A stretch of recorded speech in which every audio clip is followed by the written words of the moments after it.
versículo 4. Salmo 23, versículo 4. ¿Qué dice la palabra de Dios? Dice: aunque ande en valle de sombra de muerte, no temeré mal alguno, porque tú estarás conmigo, tu vara y tu cayado me infundirán aliento. Vamos a repetirlo otra vez. ¿Qué dice la Biblia? Aunque ande en valle de sombra de muerte, no temeré mal alguno, porque tú estarás conmigo, tu vara y tu cayado me infundirán aliento. Amén. Bueno, gloria al Señor. Entonces continuamos con nuestro Salmo 23.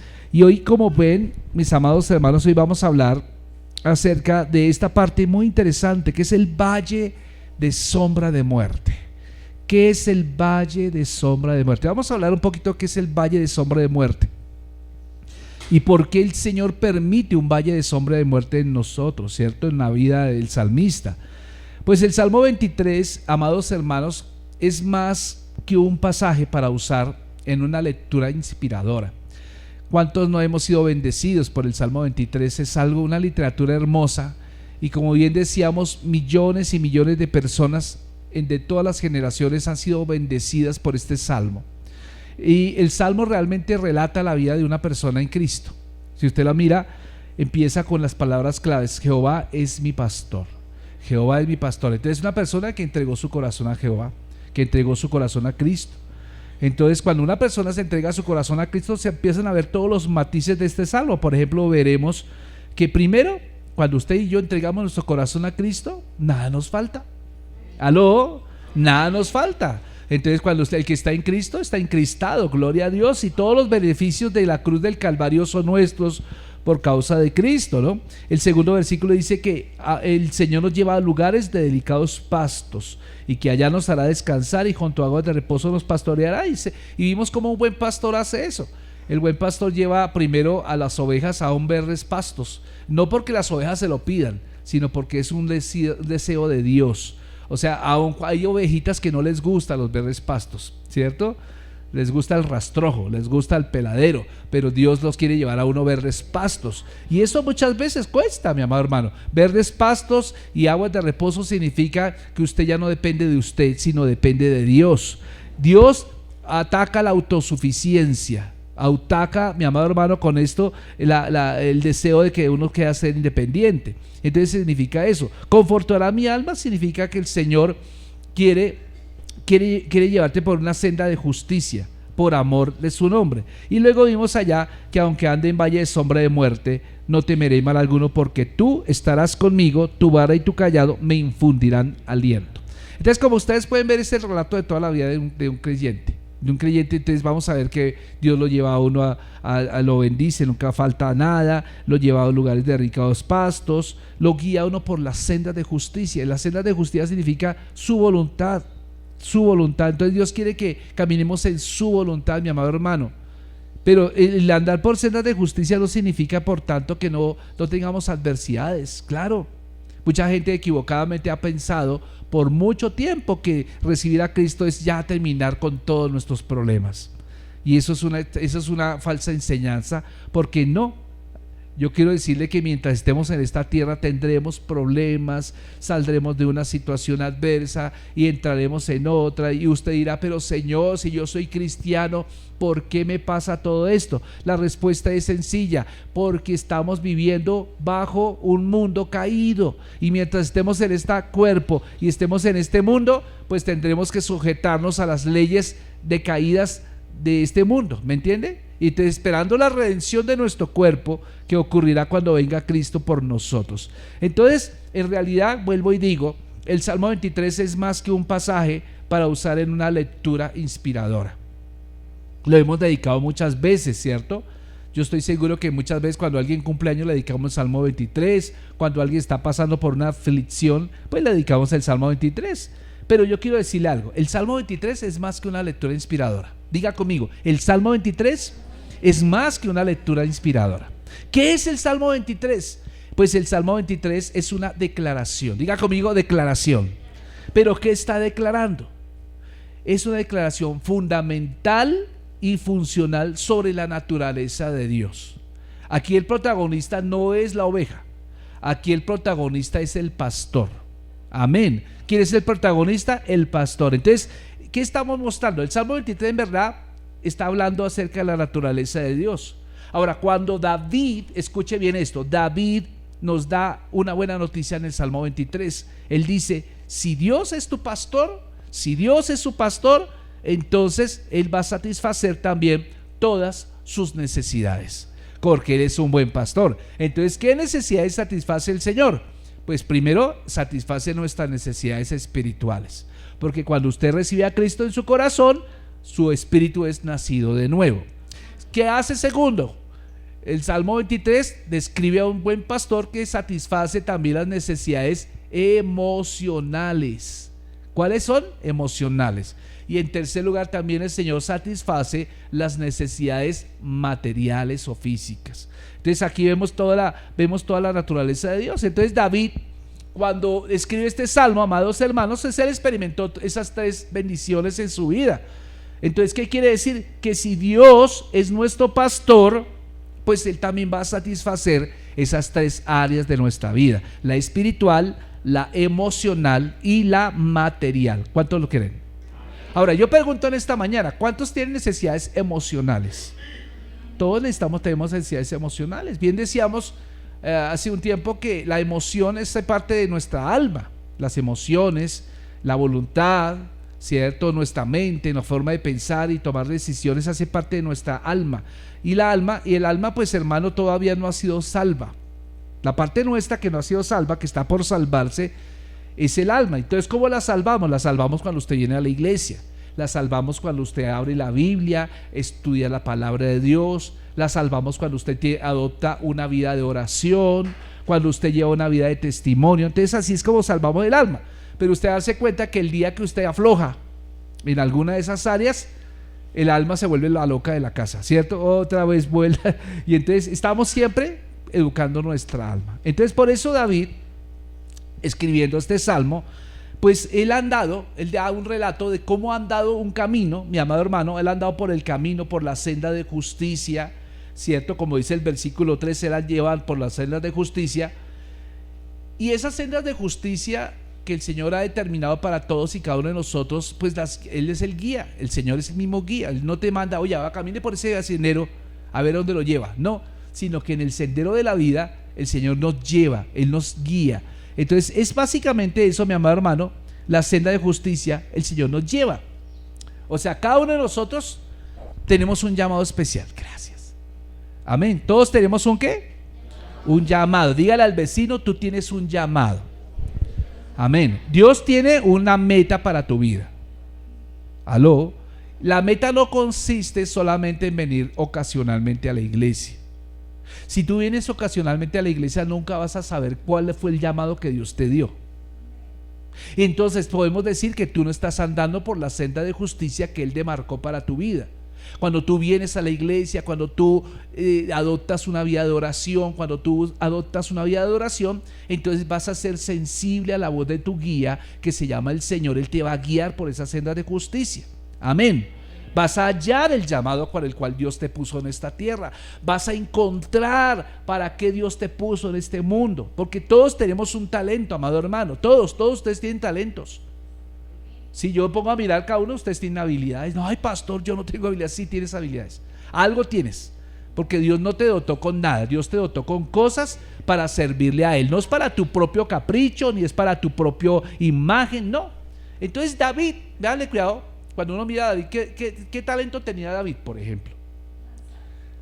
¿Danzaba? Sí, señor, danzaba. ¿Qué más talento tenía David? Componía cánticos, ¿cierto? Adoración, salmos. ¿Qué más, qué otro talento tenía David? Valiente. ¿Y cómo lo demostró? Cuando se enfrentó a Goliat. Pero antes de eso, ¿con quién se había enfrentado? Contra osos, contra leones, contra fieras. Entonces se da cuenta, todos tienen una habilidad. De igual manera, David está diciendo, Dios me ha guiado por una senda de justicia. Él me ha guiado, pero escuche bien eso, el hecho de que Dios te haya dotado de un don y el hecho de que Dios te esté llevando por una senda de justicia en el cual tú estás consciente, no significa, por tanto, que nunca vayas a encontrar un valle de sombra de muerte. ¿Te lo repito? El hecho de que tú estés sirviendo al Señor, que seas consciente de que Dios te está guiando por una senda de justicia, no significa, por tanto, que nunca vayas a cruzar por un sendero de sombra de muerte. Fíjese que la buena noticia es que en ese sendero el Señor dice: me guiará por sendas de justicia, y aunque ande en valle de sombra de muerte, no temeré mal alguno, porque tú estarás conmigo. Tu vara y tu callado, ¿qué? Me infundirán aliento. Entonces, qué interesante. ¿Cómo le parece a usted, hermano, eso? La senda que el Señor nos ha determinado va a pasar por sombras de por valles de sombra de muerte muchas veces, mi hermano. ¿Y cuál es la razón por la cual el Señor permite que, aún siendo obedientes, que aún viniendo a la iglesia, que aún adorándolo, pasemos por esos lugares? La razón es la siguiente: que el Señor quiere llevarte a las valles de sombra de muerte para que tú enfrentes tus propios temores. ¿Aló? ¿Me está mirando? ¿Para qué el Señor permite valles de sombra de muerte en nuestra vida? Para que tú y yo aprendamos a enfrentar nuestros temores. ¿Usted tiene miedo de algo? ¿Qué le teme usted? Yo hablo con mucha gente y hay gente que se acerca a mí: pastor, pero yo le tengo miedo a la soledad, por ejemplo. Yo le tengo miedo a vivir debajo de un puente. Siempre me sueño con que no tengo nada y termino durmiendo debajo de un puente. Yo tengo miedo de que mis hijos me dejen tirado en un ancianato. Yo tengo miedos de diferentes índoles. No sé qué miedo tendrá usted. Hay diferentes fobias, hermano, y la gente vive esclavizada de esas fobias, y aún vienen a la iglesia y siguen esclavizados a esa fobia. Entonces, ¿qué pasa con la palabra? El Señor nos está diciendo: yo te voy a guiar por sendas de justicia. Pero eso no significa que no pasemos por un valle de sombra de muerte. Aún andando en sendas de justicia, tú vas a tener que pasar por valles de sombra de muerte. ¿Cuál es el propósito? Que enfrentes tus temores. ¿Y por qué los vas a enfrentar? Porque Él está contigo, no estás solo. ¡Aló! Gloria a Dios. Ahora, ¿qué es el temor? Porque para enfrentar un valle de sombra de muerte, usted va a encontrar que tenemos que definir la palabra temor. La palabra temor es una palabra que se llama phobos o fobia. Es una emoción negativa. Escuche, el temor, hay un temor que es una emoción negativa, y hay un temor que la Biblia describe que que no es una emoción, es una alabanza a Dios, y ese temor es correcto. Por ejemplo, cuando dice Proverbios, dice el temor a Jehová, ¿cierto? ¿Qué es el principio de la sabiduría? El temor a Jehová. Pero ese no es un miedo, es una reverencia. Es decir: Señor, tú eres lo más importante en mi vida. Ese es el temor, es una adoración. Pero el temor que estoy hablando acá es el temor que la mayoría de personas tiene, que es un miedo que no pueden controlar, amados hermanos. Es una emoción negativa. Es un miedo, escuche esto, es un miedo que se traduce en desaliento. Es un miedo que se traduce en desespero. Es un miedo que se traduce en desilusión, en frustración. ¿Aló? ¿Alguna vez ha usted sentido esas cosas? ¿Desaliento? ¿Alguno de ustedes ha sentido desespero? ¿Alguno de ustedes ha sentido desilusión, frustración? Ahora, ¿qué pasa cuando nosotros, esas cuatro cosas, cualquiera de esas cuatro cosas toma control de nuestra vida? ¿Qué ocurre? Le voy a decir esto: eso trae como consecuencia enfermedad física. Dicho de otra forma, muchas personas que hoy día tienen algunas enfermedades son producidas por el temor. El temor trae desaliento, número uno. Usted se levanta cansado, usted no sabe por qué está cansado. Si usted se acabó de levantar, se acabó de bañar y está cansado, quiere dormir. Cuando usted siente desespero, como que algo la respiración de usted es entrecortada, usted suspira, usted hace esto y no sabe por qué. Eso se llama desespero, desilusión, cuando usted ha puesto todo su corazón en algo o en alguien y de repente eso lo defraudó. ¿Y qué otra cosa dijimos? La frustración de que usted se puso una meta muy alta y no la logró alcanzar, y entonces se siente derrotado. Esas cuatro cosas traen enfermedades. ¿Qué dije que traían? Enfermedades. Por eso, mi amado hermano, esto le llamamos un déficit emocional. Esto es un déficit emocional, y los déficits emocionales se producen cuando la persona está agotada. Entienda esto, yo le estoy hablando de la Biblia. ¿Por qué el Salmo 23? Porque se presenta este problema en muchas personas y el Señor está diciendo literalmente que Él quiere llevarnos a ese valle de sombra para que usted venza sobre ese temor. Ahora, la persona que está dominada por sentimientos negativos regularmente va a evidenciar esos sentimientos negativos, ese temor, esa frustración, ese desaliento regularmente lo demuestran con ira. Personas que mantienen amargadas todo el tiempo, con el ceño fruncido, que les cuesta trabajo perdonar cualquier error de las otras personas. Otra evidencia de personas que están en ese déficit emocional son personas que están bajo depresión, bajo, mi amado hermano, culpa, un sentimiento de culpa. A todo momento se están culpando. Si yo hubiera hecho, si yo hubiera estudiado, si hubiera siempre están culpándose. Y entonces, ¿qué hace esto? Esto lo que hace es que trae más temor, trae más pesar, trae más desaliento, y es una sensación, mis amados hermanos, no sé usted, pero pasa regularmente de que la persona piensa continuamente de que ya no vale nada. ¿Alguno de ustedes ha visto a alguien así? ¿Usted lo ha sentido, mi amado hermano? Entonces, si usted lo ha sentido, quiere decir que usted tal vez está pasando por un déficit emocional. ¿Aló? Entonces, póngale atención a esto. El trauma particular de David, ¿cuál era el trauma más tremendo que tuvo David? El trauma más grave que tuvo David fue el miedo. Y usted me dirá, pastor, pero ¿cómo es posible que usted me venga a decir que David era presa del miedo si él venció al gigante, venció a un oso, venció a un león? Pues hermano, aunque no lo crea, vea hermano, usted puede empezar bien una vida cristiana, pero el empezar bien no le garantiza que usted termine bien su vida cristiana. Vea la vida de Salomón. Salomón empezó bien, porque incluso cuando era jovencito y asumió el reino, el Señor le dijo, ¿qué me pides a mí? Y Salomón le dijo, Señor, yo no te pido ni oro, ni plata, ni que me des la victoria sobre mis enemigos, ni fama, ni nada. Yo quiero que me des sabiduría para administrar tu pueblo. Y sabe, eso le agradó mucho a Dios. Y Dios le concedió la sabiduría. Y usted va a leer la Biblia, y la Biblia enseña que Salomón fue el hombre más sabio que hubo en la tierra. Tal es así que su fama recorrió toda la tierra, y muchas personas querían conocer a Salomón en persona. Querían verificar si era cierto de que él era sabio. Pero la sabiduría no vino de quién, no vino de él, vino de Dios. Pero nótese algo interesante. Salomón lamentablemente no termina bien.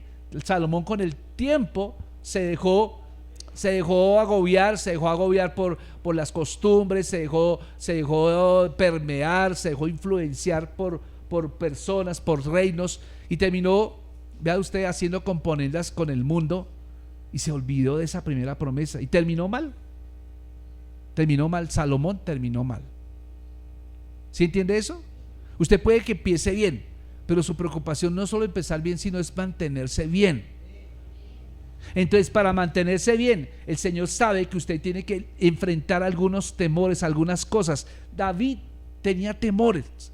Vea esto, él empezó venciendo un oso, él empezó venciendo un león, luego venció a Goliat. Y qué bendición, ¿cierto? Él venció a los filisteos, pero ¿sabía usted que a pesar de todo eso él tenía temores?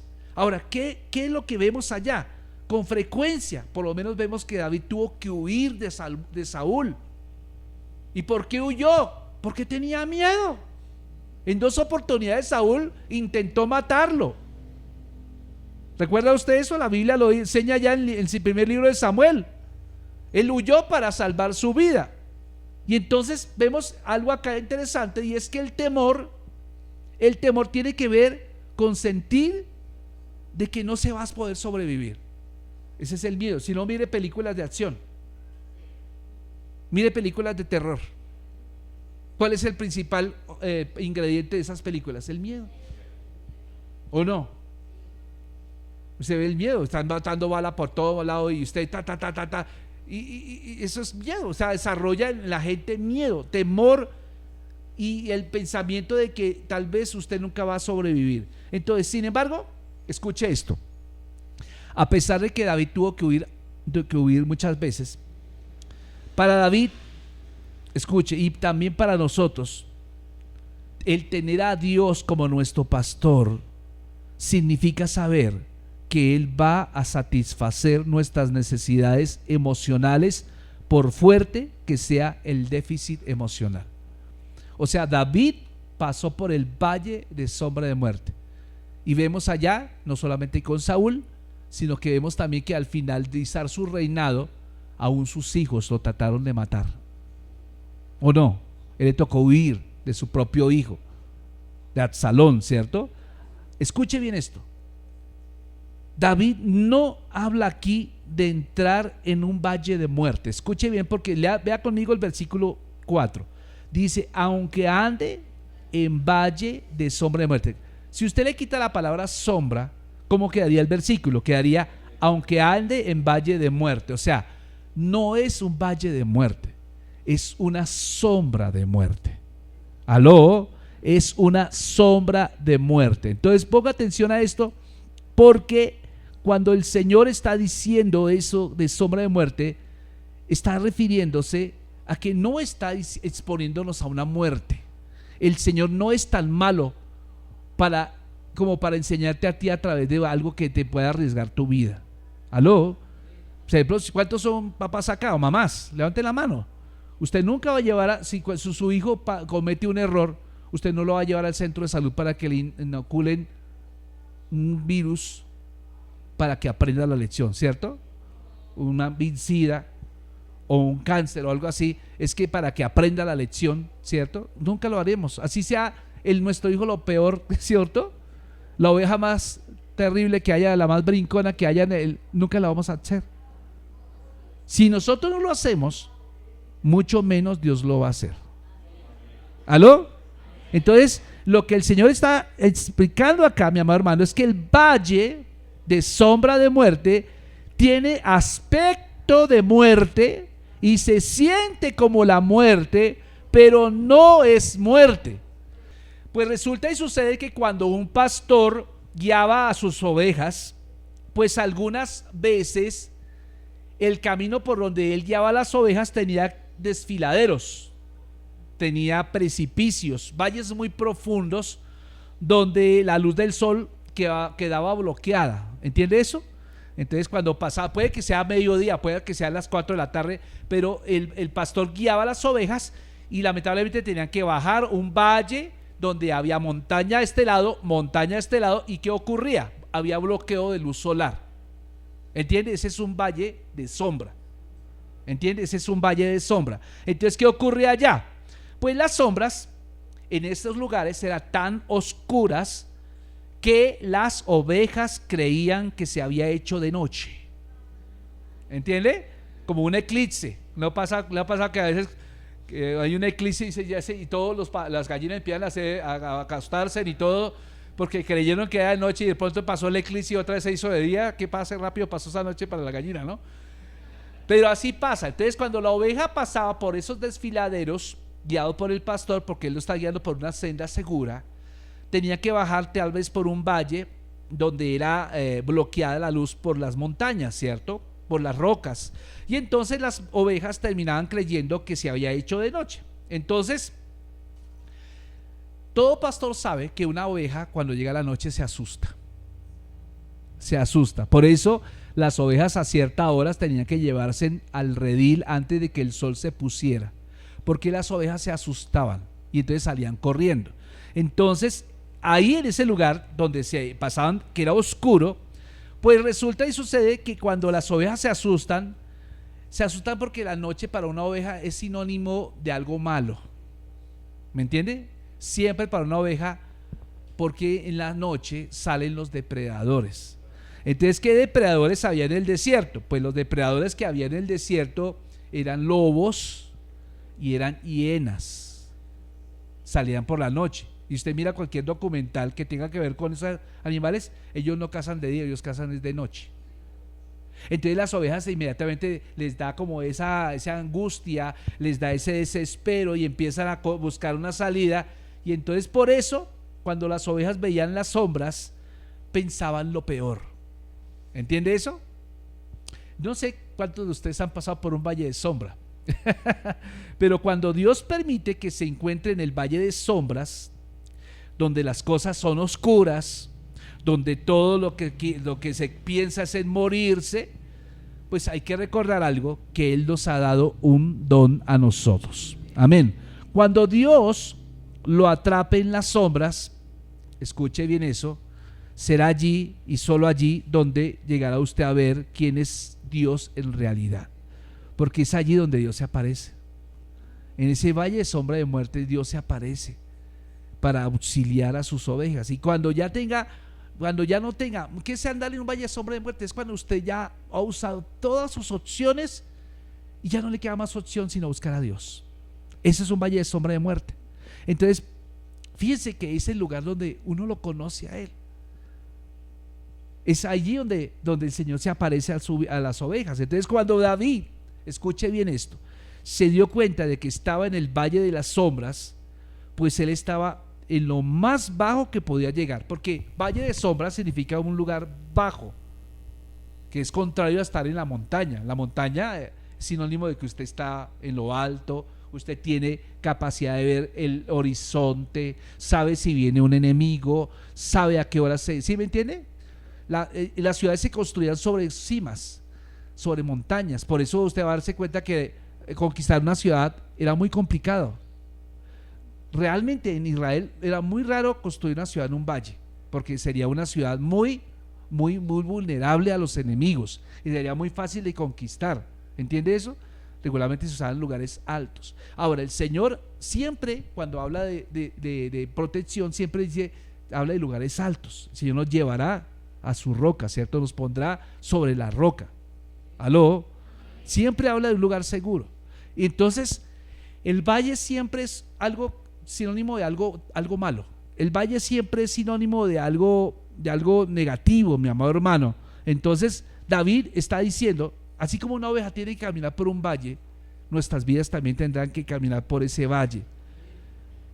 La montaña no está allí, y de pronto la montaña es sinónimo de seguridad, pero en el valle hay algo más grande que una montaña, que se llama el Señor. El Salmo 23, mi amado hermano, nos dice que Dios no va a permitir que esas circunstancias dominen tus emociones, porque el pastor está aquí contigo, mi amado. El pastor está en tu vida, mi amado hermano. Si tú le abres tu corazón y dices, Señor, quiero que tomes control de mi vida, Él lo va a hacer. Ahora, no estoy negando de ninguna manera que David haya sentido temor, porque así como David sintió temor, usted también lo siente y yo también lo siento. Amén. Sentimos miedo, pero no quiere decir que porque usted tenga miedo, usted no sea valiente. Los valientes tienen temor. Pregúntele a un soldado que le toca ir allá al frente de batalla. A él le toca cumplir y él va con miedo, pero va. Eso significa ser valiente. Valiente no significa que usted no tenga miedo. Yo estoy seguro que cuando David enfrentó a Goliat tuvo temor, pero también tuvo fe. O sea, él no está dependiendo de sí mismo. Él está diciendo, Señor, esta es tu batalla, Señor. Cuando Josué tuvo que conquistar Jericó, ¿usted cree que tuvo temor? Claro que tuvo temor. Cuando Moisés cruzó el Mar Rojo, ¿tuvo temor? Claro que tuvo temor. Cuando Abraham le dijo al Señor, tienes que entregarme a tu hijo en sacrificio, ¿usted cree que tuvo temor? Claro que tuvo temor. Pero a pesar del temor, ellos obedecieron la palabra. Y como obedecieron la palabra a pesar del temor, Dios no los dejó en vergüenza. Cuando usted enfrenta sus temores, a pesar de, Dios no lo va a dejar en vergüenza. ¿Aló? Dios no lo va a dejar en vergüenza. Entonces, lo que usted tiene, mi amado hermano, nótese algo interesante. David sintió temor, usted y yo sentimos temor. No estamos negando la realidad. Sin embargo, David dice que a pesar de lo que siente, él no va a sucumbir frente al temor. Por eso él dice en ese versículo 4, no temeré mal alguno. O sea, no permitiré que el temor me domine. Habrá miedo, sí, y a veces el miedo es bueno. ¿Sí? ¿Usted sabía que yo cuando me paro acá yo siento temor? Sí, yo siento algo dice, ¿qué tal que yo diga algo que no es? Yo estaría dando cuenta delante del Señor de enseñarle algo a usted incorrecto. Créame, mi hermano, la Biblia muestra en muchas ocasiones que la gente de Dios tuvo temores. ¿Qué hizo David que lo convirtiera en alguien fuerte y venciera esos temores? ¿Qué fue lo que hizo David tan fuerte? Pues sencillo. Él dijo una palabra en el versículo 4 que dice: tú estarás conmigo. Cuando usted esté pasando por un valle de sombra de muerte, siempre diga eso. Diga: Señor, estoy pasando por un valle de sombra de muerte, pero tú estás conmigo, tú estás conmigo, tú estás conmigo. Y eso es lo que le llenaba a él de fuerza. O sea, ¿cuál es el remedio contra el temor? El remedio contra el temor es que usted y yo seamos conscientes de su presencia. ¿Y cómo es eso, pastor? Yo soy consciente del Señor cuando lo busco. Yo soy consciente del Señor cuando veo la grandeza de Él a mi favor, cuando veo quién soy yo, cuando veo quién me ha rodeado de una linda familia, cuando veo lo que materialmente me ha dado, así no sea mucho aparentemente, sino que me ha dado lo necesario para vivir. Entonces yo empiezo a decir: Señor, tú eres grande. No tengo ningún derecho a reclamarte, no tengo ningún derecho a fastidiarte de ninguna manera. Entonces el Señor nos está diciendo que tenemos un talento. Ya el Señor nos ha dado talentos. Entonces David empieza a decir: tú estás conmigo. O sea, el remedio para cualquier circunstancia adversa es su presencia. Amén. No sé cuántos de ustedes cuando eran niños tuvieron miedo de los relámpagos y de cuando llovía fuerte y esos truenos y todo. Y yo me acuerdo tanto que siempre los niños, cuando son pequeños y truenan así, van y buscan refugio en la cama de los papás. ¿Sí o no? Y usted se abraza, se mete en las cobijas de los papás y a pesar de que usted mete en la cobija de los papás, sigue tronando y sigue relampagueando, pero usted ya no siente miedo porque usted es consciente de que hay alguien que lo está protegiendo. Y cuando usted está relampagueando, usted tiene que ir a los brazos de papá. Amén. En Marcos capítulo 4, versículo 38 nos cuenta la Biblia de que Jesús y sus discípulos subieron a una barca. Dice el versículo 35: aquel día, Marcos 4:35, cuando llegó la noche, dijo: pasemos al otro lado. ¿Quién dijo esa palabra? Jesús dijo: pasemos al otro lado. No lo dijo ninguna otra persona. Y entonces vea, y despidiendo a la multitud, le tomaron como estaba en la barca, y había también con él otras barcas, pero se levantó una gran tempestad de viento y echaba las olas en la barca de tal manera que ésta se anegaba. Y él estaba en la popa durmiendo sobre un cabezal, y le despertaron y le dijeron: maestro, ¿no tienes cuidado de que perecemos? Y levantándose reprendió al viento y dijo al mar: calla y enmudece. Y cesó el viento y se hizo gran bonanza. Y les dijo: ¿por qué estáis así amedrentados? ¿Cómo no tenéis fe? Entonces temieron con gran temor y se decían el uno al otro: ¿quién es este que aun el viento y el mar, ¿qué? Le obedecen. Entonces, si usted se da cuenta, mi amado hermano, los discípulos tuvieron miedo. Y a mí me parece curioso porque ellos tuvieron miedo siendo pescadores. ¿Cómo es posible? ¿Sería la única vez que hayan visto una tormenta en sus vidas? Pero yo puedo presumir algo, que la tormenta que tuvieron ese día superó a cualquier otra tormenta que ellos han visto. Y ellos dijeron: vamos a morir, vamos a morir. Y el temor, ¿sí de qué tiene que ver con su sobrevivencia? Y entonces lo despertaron y dijeron: Señor, no tienes cuidado, usted roncando allá y nosotros aquí viendo, sacando el agua del barco. ¿Sabe qué está diciendo? Los discípulos se desesperaron, mi amado hermano, se desesperaron. Y usted y yo también muchas veces nos desesperamos: Señor, se está hundiendo mi barco, no vas a hacer nada, pastor, ore, pastora, ore. Esa es una actitud de temor. Entonces nótese algo que el Señor le reprende. Pero la pregunta es: ¿cómo reaccionaron después de que Cristo calmó el mar y calmó la tormenta? Nótese que ellos, dice ya, temieron con gran temor. Y dicho de otra forma, cuando ellos vieron el milagro que hizo Jesús, y ese temieron con gran temor, está diciendo: Señor, tú eres más grande que la tormenta y que los rayos. ¿Sabe? Este es nuestro caso también. En medio de las tormentas de la vida es donde Dios nos deja captar un destello de sí mismo.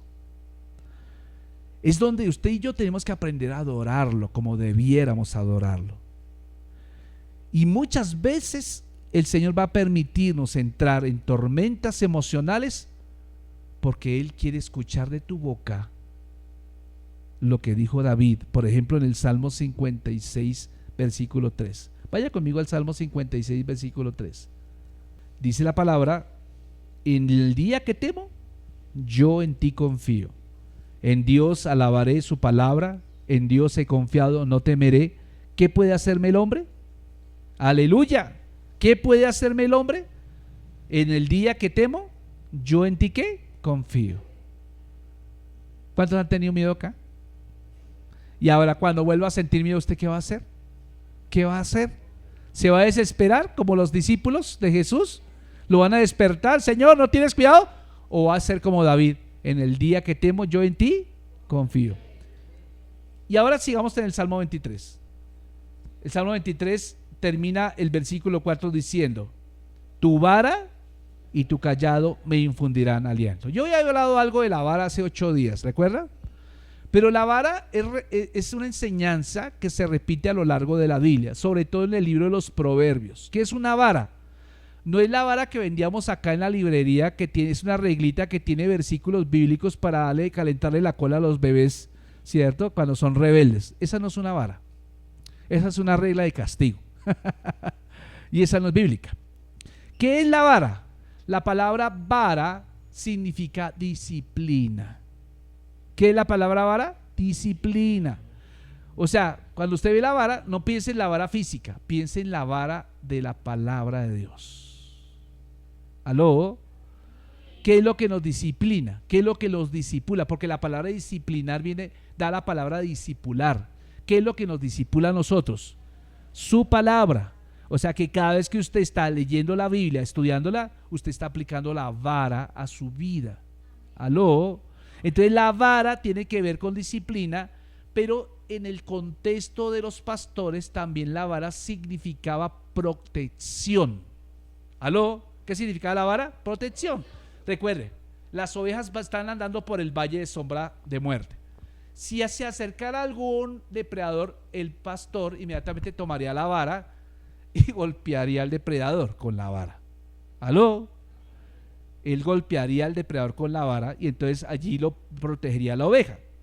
Por ejemplo, ¿se acuerdan ustedes a Daniel en el foso de los leones?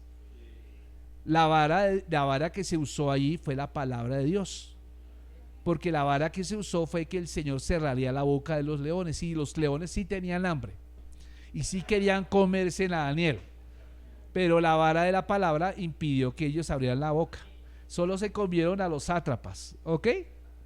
Entonces sí hubo allí. Y la palabra callado, porque tu vara y tu callado, es la curvita que tiene la vara, la curvita. Yo les dije a ustedes hace 8 días que esa curva significa gracia. Porque ese ganchito, ¿para qué sirve? Si la ovejita se desviaba del camino, entonces ¿qué la hacía? La cogía para acá y la traía hacia el redil otra vez, hacia el rebaño. Entonces el callado era para eso, mientras que la vara era para castigar a los depredadores. Pero también les dije hace 8 días que la varita también servía para partirle la patica a la oveja, que repetidas veces se quería salir del redil y hacía perder el tiempo al pastor. Entonces, para que no siga saliendo, se venga para acá, la traía con el callado, o sea, con la gracia, y con la vara le partía una pata y luego se la vendaba, y luego después de vendada él cargaba la oveja en su regazo cerca de su corazón. Eso es su callado. El callado significa gracia. Amén. ¿Y para qué más servía el callado? Pues resulta que las ovejas, como son tan curiosas y todo lo querían husmear, pues resulta que veían de pronto en el camino una zarza, una enredadera, un arbusto, y quedaban enredados en ese arbusto. O caían en un pantano, como esas arenas movedizas ahí. Entonces, ¿qué hacía el pastor con el callado?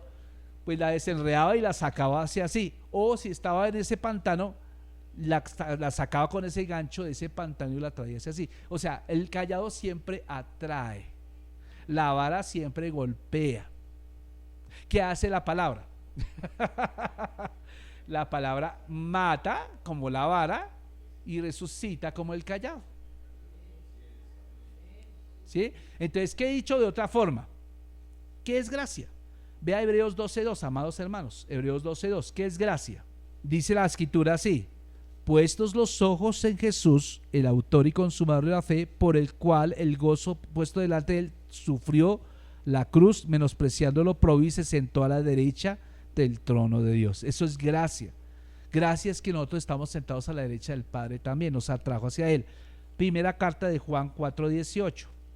4:18 dice, en el amor no hay temor, sino que el perfecto amor echa fuera el temor, porque el temor lleva en sí castigo, de donde el que teme no ha sido perfeccionado en el amor. O sea que si usted está temiendo, usted no ha sido perfeccionado. El amor es Cristo en nosotros. Amén. Es una persona. Entonces, ¿cuántos están pasando por un valle de sombra de muerte hoy? Esa es mi pregunta. Esa es mi pregunta. ¿Usted está pasando por un valle de sombra de muerte? Entonces, si usted está pasando por un valle de sombra de muerte, póngase de pie y cierre sus ojos.